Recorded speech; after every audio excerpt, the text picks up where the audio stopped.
नमस्कार, मैं रवि कुमार आपके साथ। इस वक्त आप देख रहे हैं तरंग 24 न्यूज। एक डिप्टी कलेक्टर जिनके सलवार फट गए, यानी कि एक महिला है डिप्टी कलेक्टर जिनके सलवार जो है फाड़े गए। किसने फाड़ा, इस बात की अभी तक पुष्टि नहीं हो पा रही है, लेकिन सलवार फाड़ने का आरोप जरूर लग रहा है कि इन्होंने फाड़ा, ऐसे फाड़ा, मतलब एक सलवार फाड़ने को लेकर के। लेकिन सबसे बड़ी चीज ये कि जब सलवार फटे तो उन्होंने टीवी चैनल के सामने, कहूं इलेक्ट्रॉनिक मीडिया, प्रिंट मीडिया, सभी के सामने उन्होंने अपनी सलवार को दिखाया कि किस तरीके से पैर उठा के दिखाती नजर आ रही है निशा मांगरे, जो कि इस टाइम पर चर्चा का विषय बना हुआ है मध्य प्रदेश में। सबसे बड़ी चीजें तो ये देखने को मिली कि एक ऐसा टाइम था जब पेशाब कांड हुआ था, जो कि मध्य प्रदेश के सीधी जिले में हुआ था, और इसके बाद अब ये जो है सलवार कांड, यानी कि कहीं ना कहीं अभी आपने ये चीजें जरूर देखी होगी कि कहीं ना कहीं ये चीजें देखने को मिलती हैं कि हालात ये बनते हैं कि लोग नौकरी करने के लिए लाइन लगाते हैं। नौकरी को करने के लिए लोग धरना प्रदर्शन, नौकरी जब मांगते हैं धरना प्रदर्शन करते हैं, रोड पर आकर के जाम लगा देते हैं। लेकिन हालात ये बन रहे हैं कि एक डिप्टी कलेक्टर जो रह चुकी, अब जो है निशा मांगरे, शायद अब इस्तीफा जो है तो ले लिया गया है उनका और मान्य हो गया है, तो ये नौकरी छोड़ने के लिए इन्हें न्याय यात्रा निकालनी पड़ी कि भाई मुझे नौकरी नहीं करनी है, मुझे नौकरी छोड़नी है, इसलिए मुझे आप इस्तीफा दो, मतलब इस्तीफा मान्य करो। मैं आपको बताना चलूं कि ये मामला जो है बैतूल के आमला से भोपाल तक जो है उनका पैदल यात्रा उनका चलता है, जिसमें न्याय यात्रा निकाली जाती है। एक छोटा हाथी होता है, यानी कि मैजिक, उस मैजिक में जो है उनका एक बड़ा सा पोस्टर बैनर लगता है जिसमें ये लिखा जाता है न्याय यात्रा, और उस पैदल न्याय यात्रा में वो चलती हैं, जिनमें से लगभग 200 किलोमीटर का फासला देखा जाता है, जिसको लेकर के भोपाल चल देती हैं और सीएम के घर का घेराव को लेकर के चर्चा का विषय जो बना हुआ है तो वहां पहुंच जाती हैं।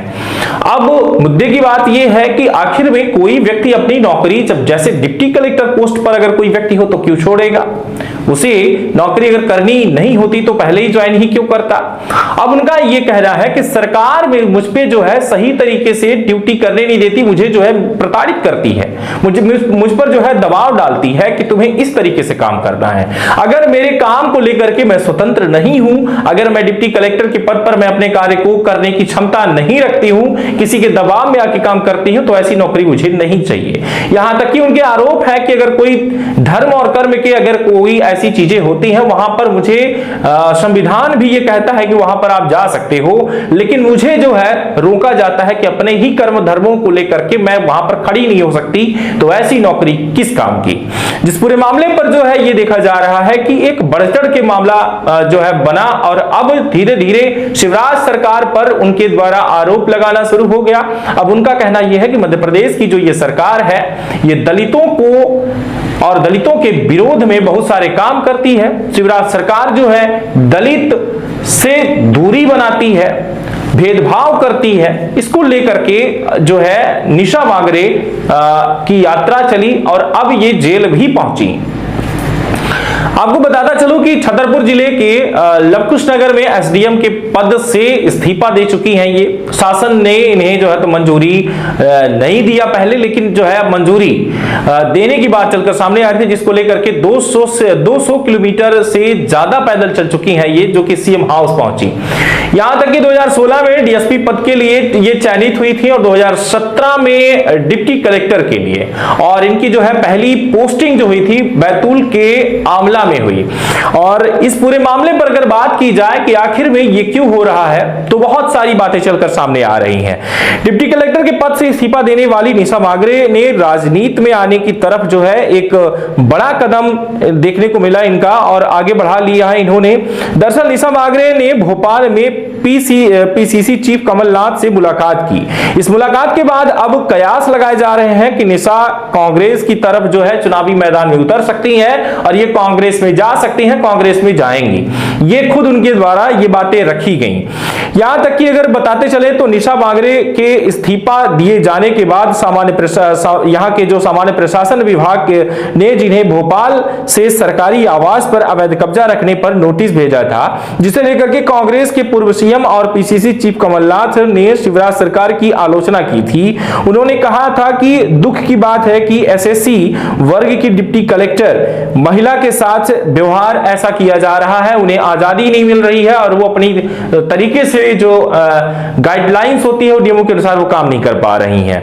अच्छा, आखिर में सवाल ये उठता है कि निशा बांगरे क्या है, तो मैं आपको बता दूं कि निशा बांगरे का जन्म बालाघाट में हुआ था और इन्होंने जो है विदिशा के इंजीनियरिंग कॉलेज से 2010 से 2014 के बीच पढ़ाई की। इसके बाद अमेरिका की बहुराष्ट्रीय कंपनी में काम किया। हालांकि ये अपने इस काम के अलावा जनसेवा करना भी चाहती थी। इस विचार को लेकर उन्होंने 2016 में एमपी पीएससी की परीक्षा दी और इनका चयन डिप्टी कलेक्टर के पद पर हो गया, जबकि ये डिप्टी कलेक्टर हो गई। अब डिप्टी कलेक्टर बनने के बाद इन्हें जो है घर जाना था और घर जाने के लिए इनको छुट्टी की आवश्यकता थी, लेकिन इन्हें छुट्टी नहीं दी गई, जिसको लेकर के ये कहा जा रहा है कि छुट्टी न मिलने की वजह से नहीं बल्कि सर्वधर्म प्रार्थना में सम्मिलित होने की अनुमति न मिलने के कारण उन्होंने अपने पद से इस्तीफा दिया।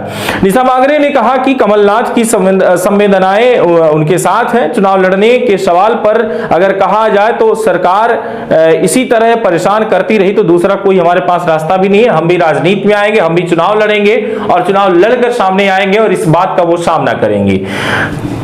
बताते चले कि निशा बांगरे जो है इस्तीफा दे देने के बाद अभी तक उनको जो है नहीं मिल रहा था वहां से नौकरी को, जो इस्तीफा दिया तो उनके इस्तीफा को मान्य नहीं कर रहे थे, क्योंकि एक डिप्टी कलेक्टर जो होते हैं उनका एक यूपीपीएससी एमपीपीएससी निकालने के बाद ही सिलेक्शन होता है और सिलेक्शन की बात यह होती है कि वो किसी एक शहर के लिए होते हैं, किसी एक क्षेत्र के लिए होते हैं, तो उनका पद इतना जल्दी अगर वहां से उन्हें छोड़ा जाए तो दूसरे व्यक्ति को भी रखना होगा। सरकार के नियम गाइडलाइंस के अनुसार उन्हें इसलिए अभी तक जो है इस्तीफा उनके स्वीकार नहीं किए जा रहे थे, लेकिन अब सरकार के द्वारा इस्तीफा स्वीकार कर लिया गया।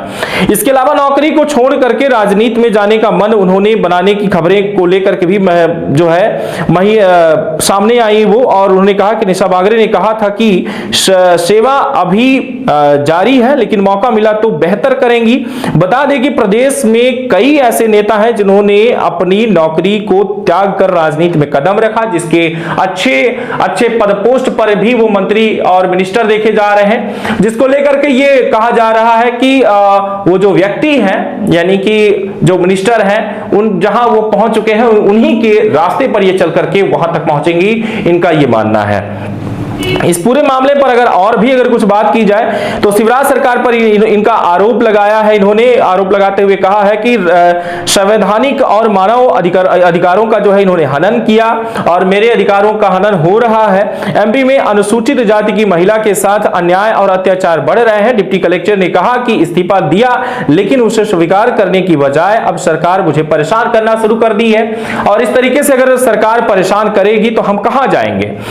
कहीं ना कहीं ये मामला जो है तूल पकड़ते हुए ये मध्य प्रदेश में नहीं बल्कि हर जिले में और देश भर में ये मुद्दा जो है काफी बन चुका हुआ। इसको लेकर के कहा जा रहा है कि भाई अगर हम इस तरीके से हमारे साथ होगा तो हम आगे चल के कहां जाएंगे, हमारा देश क्या आजाद है। कई सारे ऐसे सवाल उनके द्वारा उठाए जा रहे हैं। भोपाल में प्रदर्शन के दौरान डिप्टी कलेक्टर निशा बांगरे के कपड़े फट गए, जिनमें बाबा साहब भीमराव अंबेडकर की फोटो को लेकर के भी ये देखा गया कि फोटो और फटी हुई सलवार को लेकर के उन्होंने फोटो शूट करवाया, मीडिया के सामने आई और निशा बैतूल से आमला के पदयात्रा करते हुए भोपाल पहुंची थी।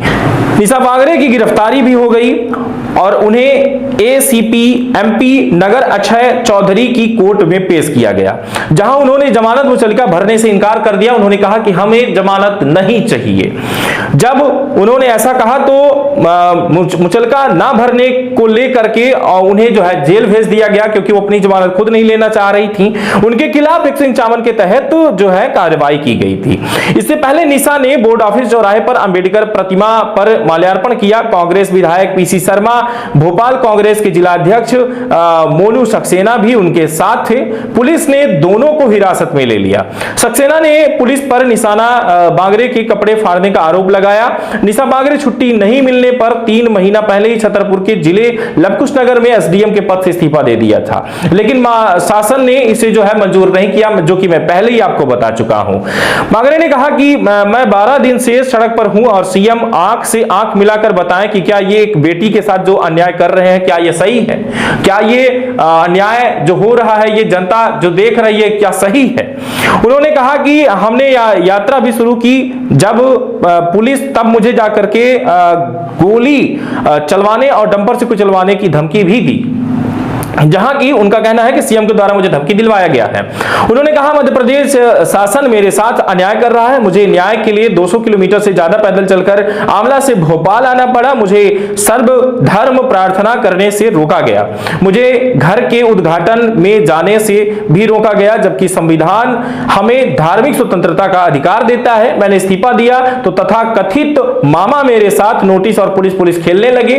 बांगरे ने पदयात्रा की शुरुआत 28 सितंबर को की थी। अब पूरे मामले पर मध्य प्रदेश में जो इस टाइम पर ये सोशल मीडिया पर जो आप देख रहे हैं कि फोटो और वीडियो वायरल हो रही है, इस पर आपका क्या कहना है, इस बात की भी जो है आप जरूर, आप कमेंट बॉक्स आपके लिए खुला हुआ है जिस पर आप टिप्पणी कर सकते हैं कि कहां तक सही है इसमें निशा बांगरे का ये कदम। और दूसरी बात कि जो सरकार ने जो कदम उठाए उसको लेकर के आपका कहना कि क्या कहना है वो भी आप कमेंट बॉक्स में जरूर कमेंट करें। लगातार बने रहे तरंग 24 न्यूज के साथ। मैं आपको बताता चलूं कि अगर आप मुझे व्हाट्सएप पे खबरें आपको देखना है तो व्हाट्सएप जो ये हमारा पेज है इसे फॉलो करें, ये चैनल व्हाट्सएप चैनल है हमारा, इसे फॉलो कर लीजिए ताकि आपको व्हाट्सएप पर खबरें मिलती रहें। बहुत बहुत धन्यवाद, लगातार जुड़े रहें तरंग 24 न्यूज के साथ।